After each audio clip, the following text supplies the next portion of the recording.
Galera, falando do palco de hoje, quero falar para vocês o seguinte: relação com a imprensa. Muita gente tem me perguntado como que é minha relação com a imprensa, porque volta e meia eu estou participando de programas de televisão, nacional, local, rádio, grandes revistas, grandes jornais, e aí a galera fica me perguntando como que eu faço. E aí vamos lá, tem dois caminhos para você trabalhar com a imprensa. O primeiro, eu já trabalhei e trabalho com esses dois caminhos. O primeiro caminho é o seguinte: o primeiro caminho é você é uma assessoria de imprensa. Ricardo, assessoria de imprensa é caro.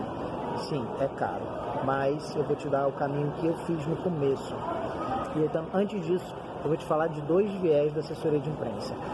Tem assessoria de imprensa que vai trabalhar só para fazer clipping, ou seja, fazer relatórios, entre aspas, fazer relatórios das suas aparições na mídia, das suas aparições na imprensa.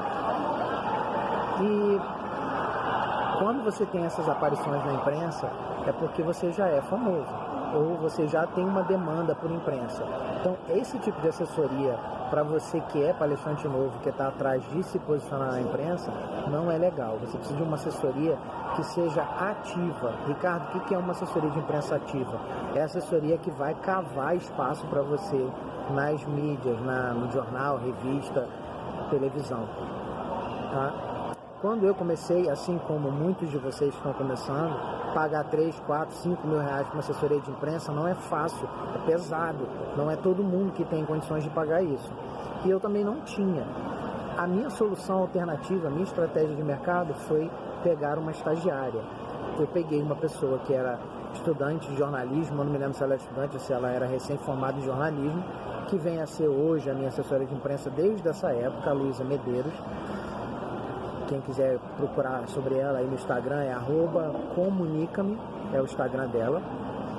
E ela não fazia assessoria de imprensa ainda. Eu chamei ela para fazer assessoria de imprensa no meu primeiro livro, porque eu já visualizava a importância de uma assessoria de imprensa. E ela falou: Ricardo, eu não sei fazer assessoria de imprensa. Eu falei: legal, eu também não sei fazer livro, e estou lançando um livro. É claro, ela sabia, mas ela sabia só a parte teórica. Ela nunca tinha feito na prática. Assim como eu também sabia na teoria lançar um livro, mas na prática eu nunca tinha lançado. Então nós crescemos juntos nesse mercado. Hoje ela tem uma empresa de assessoria de imprensa de nome forte no mercado, com várias pessoas, e assim começa a minha história com assessoria de imprensa. Um outro caminho, o segundo caminho, se você não tiver uma assessoria de imprensa, e mesmo que você tenha, eu também recomendo que você faça, porque até hoje eu faço, é você manter um canal de relacionamento com a imprensa.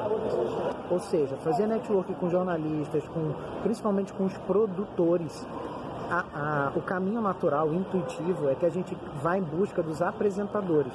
Então, por exemplo, se eu quero participar, como eu já participei do programa da Ana Maria Braga, na Globo, o natural é que a gente queira falar com a Ana Maria Braga. Só que não é a Ana Maria Braga que decide quem vai estar no programa dela. É claro que ela tem esse poder de decidir, mas em geral não é ela não tem tempo para isso. Ela tem os produtores, os diretores do programa.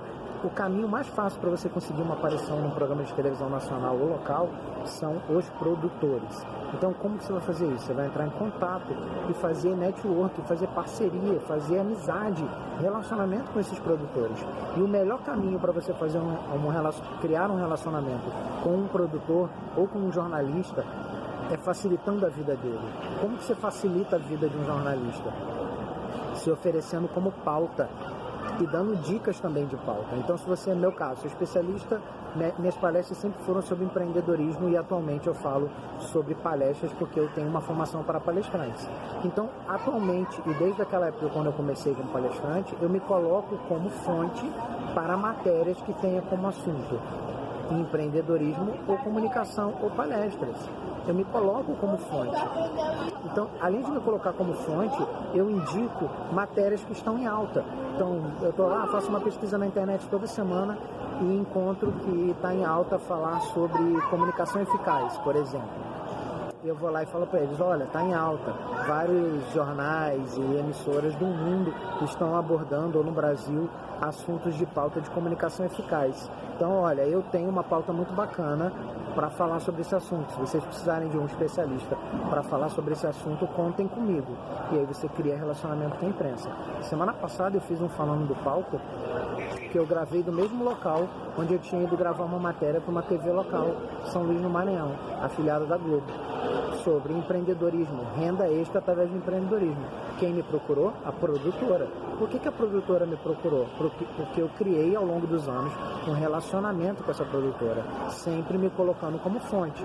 Então, toda vez que a emissora tem uma matéria sobre empreendedorismo, a produtora lembra do meu nome, porque eu estou sempre disponível para fazer matéria.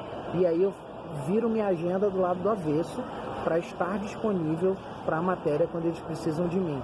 Eu mexo na minha agenda, eu mudo a minha agenda, porque quando eu me coloco à disposição deles e quando eu faço matéria para eles, e eles sabem que podem contar comigo, que quando eles me chamam para fazer matéria, eu estou sempre disponível, isso cria um costume, cria um gatilho chamado da familiaridade. Eles sabem que é familiar me procurar e eu estar disponível. Então eu estou sempre disponível para essas emissoras. E aí ao longo dos anos você vai criando esse relacionamento. É como um namoro, você namora, fica noivo. E hoje nós estamos casados nesse relacionamento. Esse relacionamento meu como fonte e eles como canal de notícia, como imprensa. E aí sempre eles me procuram. E aí eu faço esse relacionamento em várias cidades, onde eu vou palestrar, por exemplo. Uma semana antes de eu chegar na cidade, eu já procuro jornalistas, eu já vou fazendo amizade com eles, vou me oferecendo como pauta. E aí é muito comum eu chegar na cidade 2 dias antes, porque eu tenho uma matéria para gravar para televisão local. E isso me abre outras portas, me abre contato com outros jornalistas e por aí vai. É um trabalho difícil no começo, mas que depois de uns anos, depois que você vira fonte, e se torna um costume de que você é uma fonte jornalística, os outros jornalistas dão prioridade por você. Um jornalista, ele prefere um produtor, ele prefere pegar alguém para fazer uma matéria que já está habituado a fazer matéria para televisão, do que pegar um novato que está fazendo pela primeira vez. Então, depois que você venceu a barreira de fazer a primeira matéria e de se colocar sempre como fonte, é comum que você seja sempre fonte de matérias de televisão, grandes jornais, grandes revistas, grandes rádios. Bom, essa era a dica do Falando do Palco de hoje. E aí eu quero te deixar uma provocação. Com quantos jornalistas você vai entrar em contato amanhã dizendo sobre que assunto você aborda, sobre o que você é especialista e se colocando como pauta? Não adianta só conhecer, é preciso agir. Sem ação não tem alcance de metas, sem ação não alcança objetivos. Essa era a dica de hoje do Falando do Palco. Fica com Deus, um grande abraço e te vejo no palco. Fui!